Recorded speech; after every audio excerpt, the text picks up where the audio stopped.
In today's video, I'm going to teach you how to use Attio for small business. If you're setting up Attio for the first time, the main goal is to build a simple CRM that helps you track customers, leads, deals, and follow-ups without making things overly complicated. Attio is very customizable, which is great, but for a small business, it's best to start simple and expand later as your needs grow. First, open Attio and go to the homepage. From there, open your company profile and create a new workspace. This workspace will be the main area where your contacts, deals, and activity are organized. Enter your company name, then set your billing country. After that, click Continue to move forward. On the next screen, if Attio asks how you heard about the platform, you can skip that for now. Then, when you're asked about adding contacts, choose to add them manually in this example.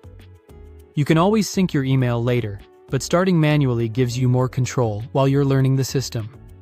Click Continue again. Next, you'll see the setting for auto-recording external meetings. This feature can help capture meeting activity automatically, which is useful for keeping records and staying organized. Set that option, then continue. When Attio asks about your use case, choose Sales. This helps tailor the workspace toward managing leads, opportunities, and customer relationships. After that, choose Enterprise, then Mid-Market. Even if those labels sound larger than your business, these selections help Attio prepare a structure with core records like people, companies, and deals, which are exactly the kinds of objects most small businesses need. Once that's done, click Continue. If you're prompted to invite your team, you can skip that for now as well. You can always bring in teammates later once your setup is ready. After that, go to your company profile again and open Workspace settings. From there, click Email and Calendar accounts, then choose Connect Google account. If you use Microsoft instead, you can select that option, but in this example, we're connecting Google. Choose the account you want to use, then click Continue through the permission screens to finish connecting your email and calendar.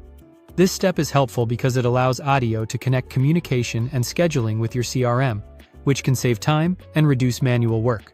Once everything is connected, go back to your homepage. At this point, your workspace is ready for the next stage. You can begin importing contacts, creating a workflow, and building a pipeline that fits your sales process. And that's how to use Attio for small business. We started by creating a workspace, setting up the basics, choosing the right sales-focused structure, and connecting email and calendar tools so your CRM is ready to use. Thank you for watching and subscribe for more.